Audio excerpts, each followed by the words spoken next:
तो आदाब, नमस्कार, गुड इवनिंग, सत श्री अकाल। एक बार फिर आप तमाम लोगों का स्वागत है। उम्मीद है पूरी फैमिली अच्छी होगी। आज जो एनकाउंटर की कहानी अपने आप में बेहद अलग भी है और बेहद अजीब भी है। आमतौर पर जब एनकाउंटर होता है तो आदमी जख्मी होता है या मारा जाता है। पुलिस जब एनकाउंटर करती है तो उसको एक तरह से हम लोग सरकारी किलिंग भी कहते हैं। हालांकि हर एनकाउंटर को लेकर सवाल उठते हैं और जितने एक्सपर्ट्स हैं उनका मानना है कि एनकाउंटर होता ही सवालों के घेरे में है। कायदे से एनकाउंटर के लिए जो कानून है वो ये है कि कोई क्रिमिनल, कोई गैंगस्टर, कोई मुजरिम जो पुलिस के साथ हो, भाग रहा हो पुलिस की कस्टडी से, या फिर पुलिस को देखते ही कुछ ऐसे बदमाश जो क्राइम कर रहे हो और वो भागने लगे या पुलिस पे गोली चलाए, तो अगर पुलिस पे गोली चलाते हैं और पुलिस की जान खतरे में है तो पुलिस को ये हक है, ये फ़र्ज़ है उनके पास कि वो अपनी जान बचाने के लिए जवाबी फायरिंग करें और गोली चलाएं। अब इसमें जान जाए या ना जाए, हालांकि उसमें यह भी है कि अगर आप मौका देखते हैं और आपको लगता है कि कूल है तो आप कमर के नीचे गोली मारें ताकि उसकी जान बच जाए। ये सारी चीज़ें डूज एंड डोंट्स लिखी हुई हैं। लेकिन अमूमन एनकाउंटर ऐसा होता नहीं है। अगर मैं ये कहूँ कि 100 में से 99 एनकाउंटर को लेकर सवाल उठते हैं या फेक हो जाते हैं तो गलत नहीं होगा। इस देश में आज भी दर्जनों पुलिस वाले जेल के अंदर हैं फेक एनकाउंटर के मामले में। आज की भी जो कहानी है, दिल्ली के दिल कहे जाने वाले कनॉट प्लेस के एक एनकाउंटर की कहानी है, जिसमें दिल्ली के 10 पुलिस वालों को, दिल्ली पुलिस के, लाइफ इम्प्रिजमेंट यानी उम्र कैद की सजा हुई, जिनमें एक एसीपी थे जो कि एनकाउंटर स्पेशलिस्ट थे, सतबीर सिंह राठी। दिल्ली पुलिस में एक डिपार्टमेंट है स्पेशल सेल जो टेररिस्ट और इस तरह के गैंगस्टर को हैंडल करती है, और उसी स्पेशल सेल से जुड़ी हुई ये कहानी है। लेकिन कहानी इसलिए भी अजीब है कि ये वो एनकाउंटर है जिसमें एक शख्स 2 बार पुलिस मारती है, बाकायदा रिकॉर्ड पर। यह नहीं कि सिर्फ मार दिया और कागज पे, प्रेस कॉन्फ्रेंस तक किया जाता है कि हमने इस खतरनाक गैंगस्टर को एक एनकाउंटर में मार गिराया। बाकायदा उसका नाम आता है, अखबार में छपता है, और 7 साल के बाद फिर उसी मुर्दा गैंगस्टर का दोबारा एनकाउंटर होता है और फिर कहा जाता है कि हमने मार गिराया, हालांकि इस बार सचमुच मार गिराया। तो ये वो कहानी है जिसके चक्कर में दिल्ली के पुलिस कमिश्नर का ट्रांसफर हुआ, 10 पुलिस वालों को जेल जाना पड़ा, 10 पुलिस वालों ने उम्र कैद की सजा काटी। सुप्रीम कोर्ट तक ने उनके साथ मुरव्वत बरतने या रहम करने से मना कर दिया। कहानी अलीगढ़ के एक गैंगस्टर, एक बदमाश, एक क्रिमिनल मोहम्मद यासीन की है। मोहम्मद यासीन अलीगढ़ का रहने वाला, उसका एक साथी जिसका नाम अदनान, दोनों गलत रास्ते पर चले। फिर धीरे धीरे इन्होंने अपना एक गैंग बनाया और ये गैंग कुछ वक्त के लिए अदनान यासीन के नाम से भी मशहूर हुआ, या कुख्यात हुआ बल्कि कहें, क्योंकि मशहूर शब्द अच्छी चीज़ों के लिए इस्तेमाल करते हैं, बुरी चीज़ों के लिए नहीं। तो इन दोनों ने अपना गैंग बनाया और 90s के आखिर में ये गैंग एक तरह से कई स्टेट की पुलिस के लिए सरदर्द बना हुआ था, चाहे वो राजस्थान हो, यूपी हो, हरियाणा हो, पंजाब हो, दिल्ली हो, हर जगह इस गैंग ने क्राइम किए। 40 के करीब मर्डर, डकैती, किडनैपिंग, जितने भी हीनियस क्राइम हैं अदनान यासीन गैंग के नाम पर थे। कई बार ये पकड़े भी गए। यासीन जो है वो 3 बार पुलिस की हिरासत में आया, पकड़ा गया। 2 बार वो कोर्ट से जेल और जेल से कोर्ट जाते हुए भागा। एक बार दिल्ली पुलिस के भी शिकंजे से निकल के भागा। हालांकि एक केस में उसको जयपुर की अदालत ने उम्र कैद की सजा दी थी, लेकिन फिर भी वो भाग गया। तो दिल्ली में भी उसने कई किडनैपिंग की, कई कत्ल किए। कई स्टेट की पुलिस यासीन को ढूंढ रही थी। और इसी दौरान में आता है साल 1995, 1995 को दिल्ली पुलिस के स्पेशल सेल को अपने मुखबिर से पता चलता है कि यासीन दिल्ली के ही ईस्ट दिल्ली में यानी कहीं रुका हुआ है, लेकिन एग्जैक्ट पता नहीं था। 29 मार्च 1995 को दिल्ली पुलिस के स्पेशल सेल को एक और मुखबिर से पता चलता है कि यासीन इस वक्त फरीदाबाद में है और वो 31 मार्च को दिल्ली आएगा। पुलिस ने अपना जाल बिछाना शुरू किया। स्पेशल सेल के एनकाउंटर स्पेशलिस्ट सतबीर सिंह राठी, उनके अंडर में एक टीम बनाई गई। इसके बाद 31 मार्च 1995 की तारीख आती है। सुबह सुबह पुलिस की टीम रेडी रहती है। तब एक दूसरी खबर मिलती है, कहा जाता है कि यासीन आ चुका है दिल्ली में और इस वक्त पटपड़गंज में है और पटपड़गंज से वो निकलने वाला है। और खबर ये भी थी कि वो एक मारुति स्टीम कार में निकलेगा। मुखबिर की खबर पक्का थी। करीब 1:30 बजे दोपहर को पुलिस की टीम पटपड़गंज पहुंची। उसने देखा कि एक मारुति स्टीम कार है। उसने उस कार को फॉलो करना शुरू किया। उस कार के अंदर 3 लोग बैठे थे। पुलिस के मुखबिर और कुछ लोगों ने करीब से भी देखा और शिनाख्त कर दी कि इसके अंदर मोहम्मद यासीन बैठा हुआ है अपने 2 साथियों के साथ। तो मोहम्मद यासीन की कहानी यह है कि वो अगर उसे लगे ज़रा सा भी कि उसके आसपास पुलिस भटक रही है, पकड़ने की कोशिश कर रही है, तो वो गोली चला देता, डरता नहीं। तो पुलिस को ये भी खतरा था कि पता नहीं कब उसे भनक न लग जाए और वो फायरिंग शुरू कर दे। तो बड़ी एहतियात के साथ दिल्ली पुलिस की स्पेशल टीम ने पटपड़गन से उसका पीछा करना शुरू किया। पटपड़गन से गाड़ी चली और अब वो नई दिल्ली की तरफ आ रही। पटपड़गंज का पूरा जो इलाका है, और जब आप दिल्ली की तरफ आते हैं तो बहुत तेज़ आप गाड़ी भी नहीं चला सकते हैं, ट्रैफिक ज़्यादा है, सड़कें थोड़ी कम चौड़ी हैं। पटपड़गंज से लेकर कनॉट प्लेस तक ये गाड़ी आती है और ये गाड़ी पहुंचती है, करीब 1 घंटे का वक्त लगता है। 1 घंटे में दर्जनों रेड लाइट बीच में पड़े जहां पे गाड़ियां रुकी, पुलिस की टीम पीछे, लेकिन पुलिस की टीम ने उस गाड़ी को रोकने की कोशिश नहीं की। आखिरकार करीब दोपहर 2:30 बजे ये गाड़ी दिल्ली के दिल कनॉट प्लेस के इनर सर्किल के रेड लाइट पे पहुंचती है और बराबर में एक गोपाल दास बिल्डिंग है, बहुत ही मशहूर है वो। वहां पे गाड़ी रुकती है, उसमें से एक शख्स उतरता है, गोपाल दास बिल्डिंग के अंदर दाखिल होता है। तब भी पुलिस इंतजार करती है, गाड़ी साइड में लगी हुई थी। फिर वो शख्स वापस आता है, गाड़ी में बैठता है। जैसे ही बैठता है तब एक पुलिस वाले सतबीर सिंह राठी खुद उतरते हैं, गाड़ी की तरफ करीब से जाते हैं और देखते हैं और कंफर्म कर देते हैं कि हाँ, यासीन इसमें बैठा हुआ है। इसके बाद वो इशारा करते हैं। जैसे इशारा होता है, स्पेशल सेल की टीम चारों तरफ से गाड़ी को घेर लेती है, गोलियां चलाना शुरू कर देती है। दोपहर 2:30 बजे कनॉट प्लेस, लोगों की भीड़, गाड़ियों का जमावड़ा और उन सब के बीच फायरिंग।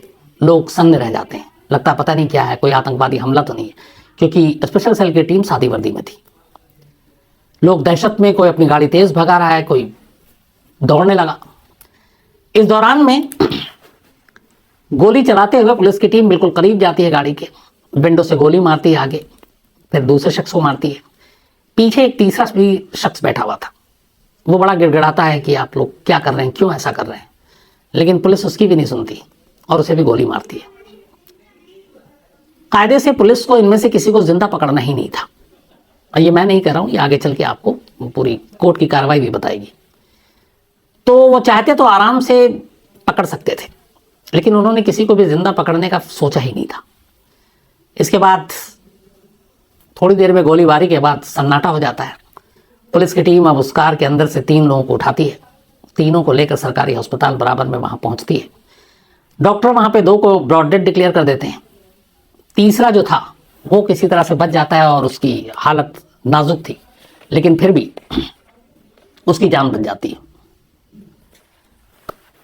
ये कहानी खत्म होती है 31 मार्च को। अब 1 अप्रैल की तारीख आई, उस दिन कुछ अखबारों में भी यह खबर छपी, एक एनकाउंटर हुआ। 1 अप्रैल को दिल्ली पुलिस के पुलिस हेडक्वार्टर में एक प्रेस कॉन्फ्रेंस की जाती है। अच्छा, इससे पहले 31 मार्च को जब ये एनकाउंटर हुआ, चूंकि दोपहर 2:30 बजे हुआ, शाम उस दिन के जो अखबार थे दिल्ली के सारे अखबारों में इस एनकाउंटर की खबर आई और तस्वीरें छपी मरने वाले की। अब जब तस्वीरें छपी और प्रेस कॉन्फ्रेंस की दिल्ली पुलिस ने अगले दिन, दिल्ली पुलिस ने प्रेस कॉन्फ्रेंस में कहा कि उसने एक इनामी ड्रेडेड क्रिमिनल यासीन को मुठभेड़ में मार गिराया, उसके साथ उसका एक साथी भी मारा गया और दूसरा एक इंजर्ड है। अब जब फोटो छपी तो फोटो देखते ही एक परिवार भागकर दिल्ली आता है, दिल्ली पुलिस हेडक्वार्टर के दरवाजे पे पहुंचता है, वहां पे गिड़गिड़ाता है, बताता है कि आप जो फोटो छपा है अखबार में वो यासीन नहीं है, वो तो हमारे रिश्तेदार है, कोई कहता मेरा पति है, कोई कहता मेरे भाई है। अब जो पहचान करते हैं घर वाले आकर अगले दिन अखबारों में फोटो देखकर, वो कहते हैं कि इनमें से जिसको आपने यासीन समझ के मारा है, असल में इसका नाम जगजीत सिंह है, उम्र 32 साल, हरियाणा का रहने वाला एक बिजनेसमैन है। और इसके साथ जो दूसरे शख्स को आपने गोली मारी और कहा कि यासीन का दोस्त है, वो प्रदीप गोयल है, जिसकी उम्र 32 साल है और वो जगजीत सिंह का बचपन का दोस्त है। और इसके अलावा जो तीसरा शख्स, एक 17 साल का लड़का उस गाड़ी में बैठा हुआ था, जिसका नाम था तरुण सिंह, और ये तरुण सिंह जो था ये प्रदीप गोयल के दोस्त का बेटा था। अब ये 3 लोग, 2 दिन में मौत हो गई, एक जगजीत सिंह निकला और एक निकला प्रदीप गोयल, दोनों 32 साल के, दोनों दोस्त, हरियाणा के कारोबारी बिजनेसमैन, जिनका क्राइम की दुनिया से दूर दूर तक कोई लेना देना नहीं, गाड़ी भी उसी नंबर पर रजिस्टर्ड। और पुलिस प्रेस कॉन्फ्रेंस करके अगले दिन कह रही है कि हमने एक इनामी बदमाश को मुठभेड़ में मार गिराया जिसका नाम यासीन है। अब जब फैमिली आ गई, गाड़ी आ गई, रजिस्ट्रेशन नंबर आ गया, चेहरा सामने आ गया, तो फिर पुलिस जो सच है वो छुपा नहीं सकती थी। फैमिली आ गई, धंधे पे बैठकर मीडिया वहां पहुंच गई, पूरी कहानी आ गई। तो कहानी ये आई कि दिल्ली पुलिस ने फेक आइडेंटिटी, गलत पहचान की वजह से दो मासूम, दो बेगुनाहों को सरेआम कनॉट प्लेस में एनकाउंटर के नाम पे गोली मार दी और तीसरा अस्पताल में जिंदगी और मौत के बीच जूझ रहा है। अब जब ये खबर आई तो दिल्ली पुलिस को मानना पड़ा कि हाँ, हमसे गलती हुई है और ये फेक आइडेंटिटी, और ये भी मानना पड़ा कि जो दो लोग मरे हैं जिसको उन्होंने समझा था जगजीत सिंह को यासीन, वो यासीन ही जगजीत सिंह था और उसका दोस्त प्रदीप गोयल था। जब पुलिस ने ये माना तो बड़ी अजीब हंगामा मचा। मामले की जांच सीबीआई को दे दी गई कि आप इसकी जांच कीजिए। अब इधर दिल्ली के पुलिस कमिश्नर के ऊपर भी उस वक्त निखिल कुमार पुलिस कमिश्नर हुआ करते थे, जो बाद में एनएसजी के भी बने डायरेक्टर। तो हंगामा हो गया। पुलिस की इस खूनी खेल को लेकर लोगों का गुस्सा था और इसी के बाद मामले की जांच सीबीआई को दी गई। सीबीआई ने जब अपनी जांच की तो अपनी जांच रिपोर्ट दी। सीबीआई ने अपनी जांच रिपोर्ट में कहा कि दिल्ली पुलिस ने पहले से यह तय कर रखा था कि इन लोगों को जिंदा नहीं पकड़ना है, इन्हें मारना ही, और इसीलिए पटपड़गन से लेकर कनॉट प्लेस तक ऐसे कई मोड़ पर पुलिस को मौका मिला कि वो उन्हें दबोच सकते थे गन पॉइंट पे, लेकिन पुलिस ने कुछ नहीं किया। और कनॉट प्लेस में भी जब उन्हें पकड़ा जा सकता था जिंदा, तो पुलिस ने न सिर्फ गोली मारी बल्कि पीछे एक 17 साल का बच्चा था जो गिड़गिड़ाने लगा, हाथ जोड़ रहा था, उसे भी नहीं बख्शा और उसे भी गोली मारी। नसीब अच्छी थी उसकी कि गोली गलत जगह पे लगी और वो बच गया।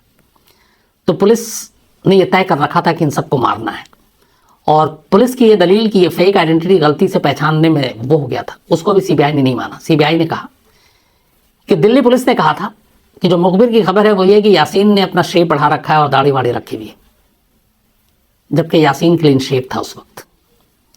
जब नज़दीक से देखा था एसीपी ने, तब भी उनको शिनाख्त कर लेनी चाहिए थी, लेकिन मेडल, तरक्की और उन सब की लालच में इन्होंने दो बेगुनाह बिजनेसमैन को गोली मार दी एनकाउंटर के नाम पर, और जो असली गुनहगार था वो था नहीं, इसलिए ये सारे पुलिस वाले दोषी हैं। सीबीआई की इस रिपोर्ट के बाद इस एनकाउंटर में शामिल टोटल 10 पुलिस वाले थे सतबीर सिंह राठी की टीम में। तो सतबीर सिंह राठी एसीपी और इनकी बाकी टीम के 9 सदस्यों को गिरफ्तार कर लिया गया। गिरफ्तार करने के बाद सीबीआई की चार्जशीट के हिसाब से इन सब के खिलाफ 302 यानी कि मर्डर, किडनैपिंग, ये सारी, और अटेम्प्ट टू मर्डर, इन सब के मामले दर्ज किए गए और इन्हें जेल भेज दिया गया। ये कहानी का पहला पार्ट है। अब इधर ये एनकाउंटर हो गया, सीबीआई की रिपोर्ट आई, सब पकड़े गए, पुलिस वाले जेल में हैं। इस इंसिडेंट के ठीक चूंकि 31 मार्च था, 5वें दिन यही यासीन दरियागंज एक इलाका है पुरानी दिल्ली में, जिस कनॉट प्लेस में ये एनकाउंटर हुआ वहां से मुश्किल से 6-7 किलोमीटर की दूरी पर वहां एक रेस्तरां है मोती महल, वहां अपने 3 दोस्तों के साथ बैठकर रात का खाना खा रहा था।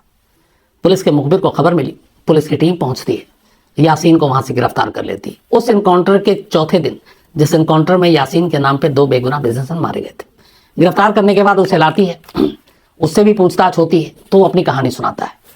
कहता है कि 31 मार्च को जब एनकाउंटर हुआ वो सच में पटपड़गंज में था, इसमें कोई गलतफहमी नहीं है, लेकिन वो मारुति स्ट्रीम में नहीं था, वो मारुति 800 में था, बल्कि मारुति 1000, एक मारुति 1000 कार भी आती थी, तो उसमें बैठा हुआ था। बोला कि वो वहां से निकला था, लेकिन पटपड़गंज से निकलने के बाद वो कनॉट प्लेस की तरफ नहीं गया था।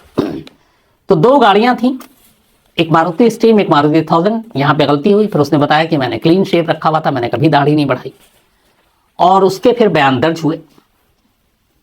लेकिन पकड़े जाने के बाद दिल्ली पुलिस को चकमा देकर यासीन फिर एक बार फरार हो गया। अब आप सोचिए, जिसके नाम पे एनकाउंटर हुआ, 2 बेगुनाह मारे गए, वो पकड़ में आता है एनकाउंटर के 4 दिन के बाद। इस बार उसे गोली नहीं मारी जाती क्योंकि इस बार एक दूसरी टीम थी और दिल्ली पुलिस डरी हुई थी। एक एनकाउंटर पे 10 पुलिस वाले नप चुके थे, जेल में थे, तो अब कोई रिस्क नहीं लेना चाहता था। तो दूसरी टीम ने खैर उसको किया, लेकिन वो फिर हिरासत से भाग गया। अब अजीब फजीहत, जिस शख्स के नाम पे 2 कत्ल हो गया, उसको ठीक से आप रख भी नहीं सके, वो भाग गया। अब दिल्ली पुलिस की ये था कि क्या करें, बदनामी ज़्यादा हो रही थी, तब उसके पीछे पड़ गई कि किसी तरह से उसको पकड़ा जाए। लेकिन यासीन का कोई अता पता नहीं मिल रहा है और वो भागा हुआ है। वक्त बीतता गया, 7 साल बीत गए। 7 साल के बाद 95 का था, 2002 में दिल्ली पुलिस को फिर खबर मिलती है, और इस बार खबर मिलती है कि दिल्ली में एक तुगलकाबाद जगह है, वहां पे यासीन अपने 2 दोस्तों के साथ जा रहा है और गाड़ी में सवार है। फिर दिल्ली पुलिस की स्पेशल टीम को यह खबर मिलती है और दिल्ली पुलिस की स्पेशल टीम उसका पीछा करती है। और मैं सिर्फ ये देख रहा था कि वो उस दिन जो डेट थी 11 जून 2004, बल्कि 2004, और ये 1997 का था जो मैं आपको बता रहा था। तो 7 साल के बाद 11 जून 2004 यासीन दिल्ली पुलिस की कस्टडी से निकला हुआ है, भागा हुआ है, और अचानक खबर मिलती है कि वो दिल्ली के तुगलकाबाद इलाके में आने वाला है। स्पेशल सेल की टीम की इस बार जो लीड कर रहे थे वो एक और बड़े कंट्रोवर्शियल एसीपी रहे स्पेशल सेल में, एनकाउंटर स्पेशलिस्ट सतबीर सिंह राठी भी एनकाउंटर स्पेशलिस्ट थे, राजबीर सिंह, जिनकी कहानी मैंने आपको सुनाई इसी क्राइम तक की कहानी के एपिसोड में। तो वो स्पेशल सेल में थे, एसीपी थे। राजबीर सिंह के ऊपर भी बहुत सारे इल्ज़ाम लगे थे, लेकिन बाद में राजबीर सिंह का एक प्रॉपर्टी डीलर ने कत्ल कर दिया था। वो कहानी भी आपको मैंने सुनाई थी। तो इस बार लीड कर रहे थे ACP Rajbir Singh special cell के। खबर मिलती है, लोग तुगलकाबाद पहुंचते हैं, गाड़ी का पीछा होता है। गाड़ी के पीछे के दौरान यासीन की गाड़ी एक पेड़ से टकरा जाती है। वो गाड़ी से उतरता है, भागने की कोशिश करता है, लेकिन स्पेशल सेल की टीम उसे घेर लेती है। और फिर पुलिस का कहना था कि दोनों तरफ से गोली चलती है। इस गोलीबारी में 2 लोग मारे जाते हैं, मोहम्मद यासीन और उसका एक साथी बेनामी सिंह। 7 साल के बाद यासीन सचमुच इस बार मारा जाता है, लेकिन उसकी मौत का ऐलान करने से पहले इस बार दिल्ली पुलिस की टीम, स्पेशल सेल की टीम ठोक बजाकर पहले कंफर्म करती है कि ये वाकई यासीन है। हर तरह से जब उनको यकीन हो जाता है, पुख्ता हो जाता है, तब वो इस बात को मीडिया से शेयर करते हैं कि वो गैंगस्टर जिसकी 1997 में 31 मार्च को भी इनकाउंटर में मारा गया था और 1 अप्रैल को दिल्ली पुलिस ने प्रेस कॉन्फ्रेंस करके उसकी मौत का ऐलान किया था, असल में 7 साल के बाद अब 11 जून 2004 को वो मरा है। और इस तरीके से यासीन का खात्मा होता है। तो एक शख्स 2 इनकाउंटर में 2 बार मरा, एक बार दिल्ली पुलिस की झूठ के कागजों पे और दूसरी बार हकीकत में। इसके बाद उधर सीबीआई की चार्जशीट आई, मामला कोर्ट में गया। कोर्ट में जाने के बाद अदालत में इसकी सुनवाई चलती रही। 13 जून 1997 को 13 जून 1997 बहुत ही स्पीड में काम किया था, क्योंकि 1 अप्रैल को दिल्ली पुलिस ने प्रेस कॉन्फ्रेंस की थी और उसके बाद मई जून 2 महीने के अंदर अंदर सीबीआई ने इस मामले की जांच कर चार्जशीट दाखिल कर दी थी। और इसमें 10 पुलिस वालों को सीबीआई ने माना था कि इन्होंने एनकाउंटर के नाम पे कत्ल किया है। 1998 में दिल्ली हाई कोर्ट ने 302, 307, 120B क्रिमिनल कॉन्स्पिरेसी, इसके तहत एसीपी सतबीर सिंह राठी और 10 पुलिस वालों के खिलाफ मुकदमे की ट्रायल शुरू किया। 11 नवंबर 1998 को मुकदमे की कार्रवाई पूरी हुई। 16 अक्टूबर 2007, 16 अक्टूबर 2007 को लोअर कोर्ट ने अपना फैसला सुनाया और फैसला यह था कि एसीपी सतबीर सिंह राठी समेत 10 पुलिस वालों को उम्र कैद की सजा दी गई, उम्र कैद की 2007 में। इस सजा के खिलाफ ये सारे 10 पुलिस वाले हाईकोर्ट पहुंचे, लेकिन सितंबर 18, 2009 मतलब लोअर कोर्ट के फैसले के 2 साल के बाद दिल्ली हाईकोर्ट ने अपना फैसला वही रखा जो लोअर कोर्ट का था कि इन 10 पुलिस वालों के साथ रहम नहीं किया जा सकता, इनकी उम्र कैद भी कटनी चाहिए। अब हाईकोर्ट के फैसले को इन पुलिस वालों ने सुप्रीम कोर्ट में चैलेंज किया। सुप्रीम कोर्ट ने 3 साल बल्कि 2 साल का वक्त लिया। 2 मई 2011, 2 मई 2011 को सुप्रीम कोर्ट ने अपना फैसला सुनाया और सुप्रीम कोर्ट ने भी कहा कि जो लोअर कोर्ट ने फैसला दिया है, जो हाई कोर्ट ने फैसला दिया है, वही फैसला सही है। इन 10 पुलिस वालों के साथ कोई रहम नहीं किया जा सकता, क्योंकि इन्होंने एनकाउंटर के नाम पर 2 बेगुनाहों की जान ली है।